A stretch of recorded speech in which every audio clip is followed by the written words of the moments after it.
we're going to start our conversation where I always start the conversation.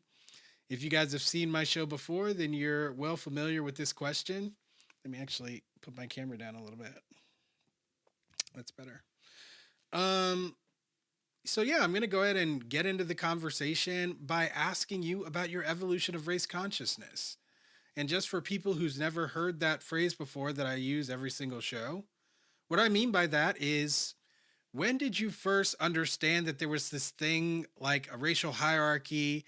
And how did your understanding of how it works, what it means, and what it means for you as an individual, and perhaps, for the world at large, how did that change over time? So, what is your evolution of race consciousness? I think it began with the moment I realized that there was so much I didn't know and didn't understand. And the time I spent in high school, we learned what they taught us about, slavery and race. And, it was in the 70s where there was a lot of liberal things going on in Minnesota where I was at.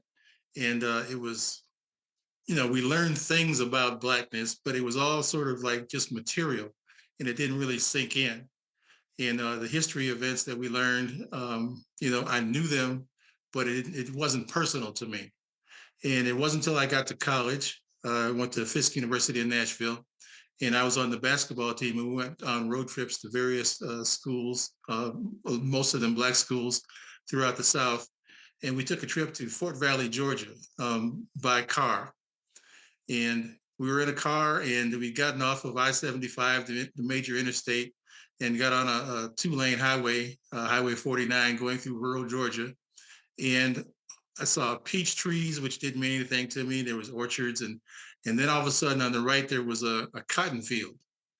And it didn't take me but a second to realize what it was that I was looking at. And then seeing that cotton field, that all sorts of things came back to me about what I'd heard and what I knew had happened, but it wasn't real to me until I actually saw the cotton fields over there to my right. And it left me in a strange place where I was just out of sorts and didn't know what to think, what to say. I didn't express what I was feeling to anybody, but it threw me for a loop. And at that moment was the first time that it got real. Wow. There's so many interesting aspects of that story to me. So let me start with the first one, which is kind of your statement that you knew about these material facts or whatever, if you will, about history and about a racial history, but you said it wasn't personal to you. Uh, And um, it yeah, go ahead. was just information, like other, like a bunch of facts that weren't related to each other, just things you memorized and could recite back and pass a test on, but it didn't have any personal meaning to me. And explaining, I guess, what life was like growing up in Minnesota, in Minneapolis. While I was my first few years, I spent in a mostly segregated Black neighborhood. By the time I was 5, I was out of that neighborhood and in an integrated neighborhood. My friends on the block were mostly white. I went to a school that was maybe 10% Black. And, I interacted with, white kids probably more than Black kids. The high school I attended from 7th to 12th grade was about 10 to 15% Black. And we moved from group to group. I did things with my Black friends, I had white friends. And, race did not seem to be that big an issue at the time. There were things that came up. There was, we played certain schools.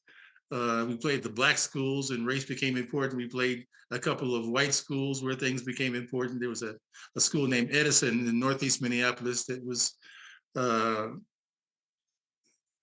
they were all racist towards Black people. And they didn't want to see us. And, we wanted to get it out of there as quickly as possible. But for the most part, race was not that big a deal. Um, it just wasn't. It's so interesting. I mean, maybe it was. Maybe it was. I mean, you had that experience. I think that experience, an experience where you want to get out of somewhere as quickly as possible, and that's part of a school event. I think that's a pretty big deal, but maybe it's just because I'm from a different generation, and we think about these things differently. But that's also interesting to think about. So yeah, I appreciate you sharing that story. I would say for me, it's largely the same thing. That when I grew up, race wasn't really a thing for me. It wasn't really important. Even as I was experiencing things, I also didn't see as important. You know, 40 years old now, reflecting upon those times, I think about them differently. I wonder for you, is that similar? Do you think about your past any differently with the knowledge that you've gained through learning more about race over the years, especially recently? When I think about my past, I realize how close I was to some significant events without realizing they were going on. The elementary school that I went to once I moved from the north side to the south side was about 10-15% black. And I had no knowledge that it had been integrated like 2 years prior to that, and didn't see the protest and the discussions and fights that went on about integrating the school. By the time I got there, it had happened and things had pretty much settled down. And, I didn't see it. The high school I went to was the first high school to uh, volunteer to integrate, as opposed to waiting for consent decrees that came down a couple years later. When I first got there, there wasn't any school busing, but within a couple years, there was school busing. Some of uh, the kids got bused to our school, which was in southeast Minneapolis near the campus of the University of Minnesota. Um, when I was in college, there was another way of not having to think about race, because at the HBCU I was at, Fisk, all the students except for two were black. And we had some white professors, and we got along fine. But while you were on campus, it was like a safe haven. You didn't really have to concern yourself with race. And then there was the educational aspects of it. I probably learned as much about race in my English classes, because we learned about the Harlem Renaissance and some of the people that we learned about, some of the leaders of the different black movements. But as far as dealing with racism, we didn't. When on basketball trips, we went to other black campuses for the most part. We also played some white schools, and but still, race wasn't that big an issue. In high school, I can think of a couple of incidents where somebody on our sophomore team got called the N-word by another player, and